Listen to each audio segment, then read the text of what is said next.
Assalamualaikum warahmatullahi wabarakatuh.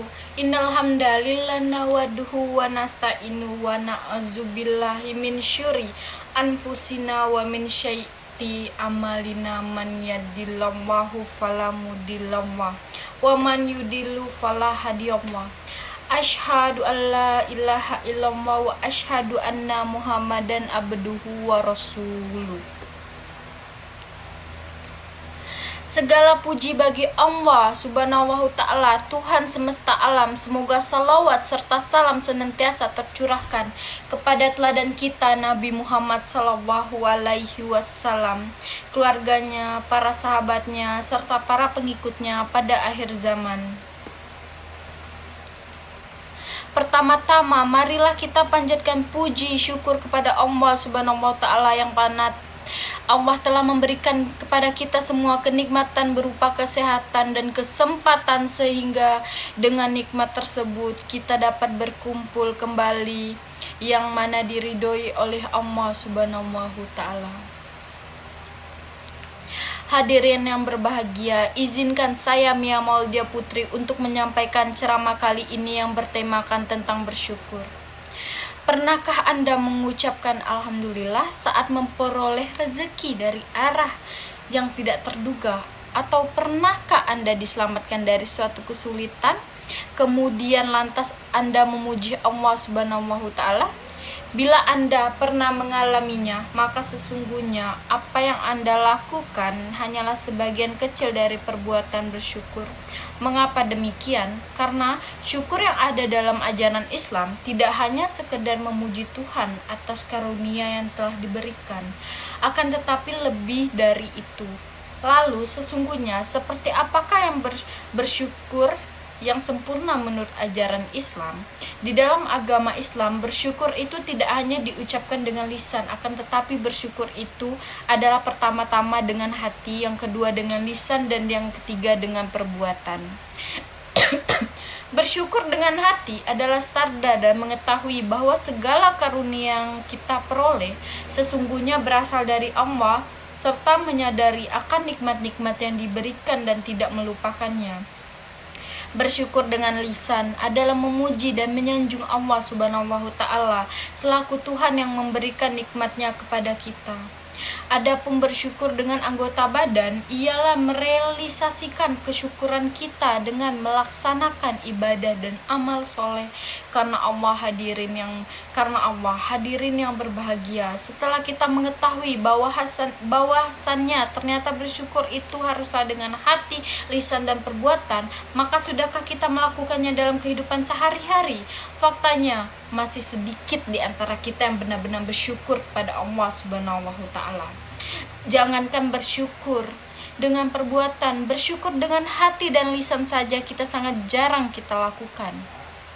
Di dalam Al-Quran subhanahu wa ta'ala telah berfirman, wa qalilum min ibadaya syakur, sedikit sekali dari hamba-hambaku yang banyak bersyukur.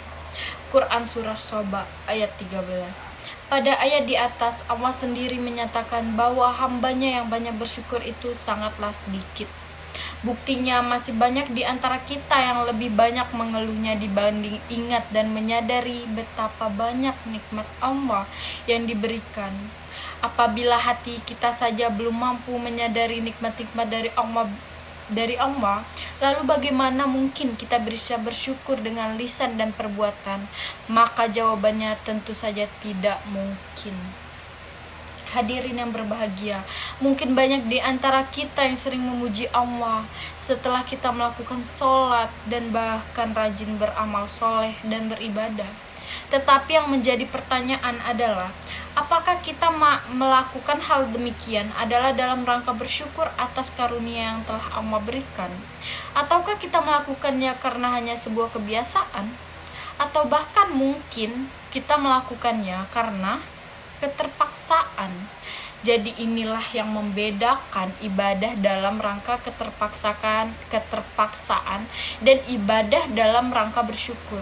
Bila ucapan hamdalah yang kita ucapkan dan ibadah yang kita lakukan adalah karena kesadaran kita akan nikmat-nikmat Allah, maka kita akan ringan dalam menjalankannya, bahkan penuh dengan rasa bahagia. Sebaliknya, bila itu semua kita lakukan karena keterpaksaan, maka kita akan berat dalam menjalankannya. Pada ceramah tentang bersyukur ini, saya ingin membawakan sebuah kisah Bani Israel di dalam surah Al-Baqarah.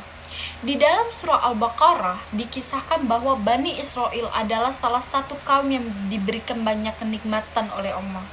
Di antara kenikmatan itu adalah ketika Fir'aun hendak menyiksa mereka, maka Allah selamatkan mereka dari Fir'aun dan bala tentaranya. Lalu setelah mereka diselamatkan, bukannya bersyukur, akan tetapi mereka malah membuat kesalahan baru, yaitu menyembah anak lembu. Parahnya mereka melakukan hal ini ketika Nabi mereka yaitu Musa diutus oleh Allah untuk menerima Taurat. Akhirnya Allah pun memaafkan perbuatan mereka agar mereka bersyukur.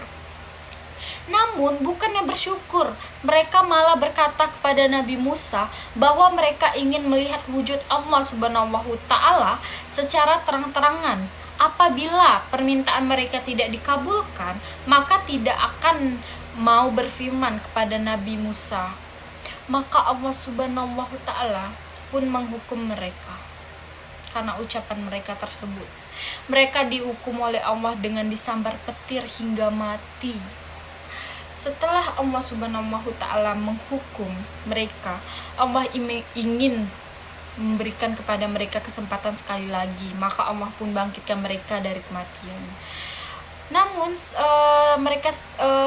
mereka bahkan sering melihat salah satu sama lain ketika dibangkitkan dari kematian. Semua tidak lain dan tidak bukan dilakukan oleh Allah agar mereka bersyukur. Tidak sampai di situ saja nikmat yang Allah turunkan kepada mereka.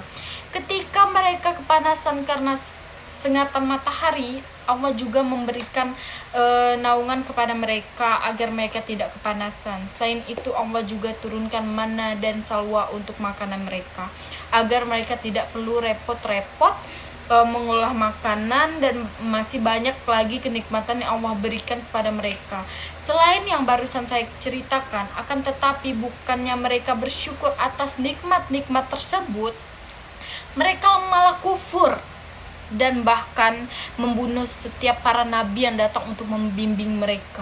Akhirnya Allah pun murka kepada mereka serta Allah timpakan kehinaan dan nista kepada mereka. Hal demikian adalah dikarenakan mereka selalu berbuat durhaka dan melampaui batas. Hadirin yang berbahagia, dari kisah Bani Israel yang saya sampaikan, ternyata dari situ kita belajar bahwa Allah sangatlah baik kepada hambanya. Hanya saja kita sebagai hambanya lupa untuk bersyukur atas kebaikannya. Demikian ceramah tentang bersyukur berserta dalilnya yang dapat saya sampaikan.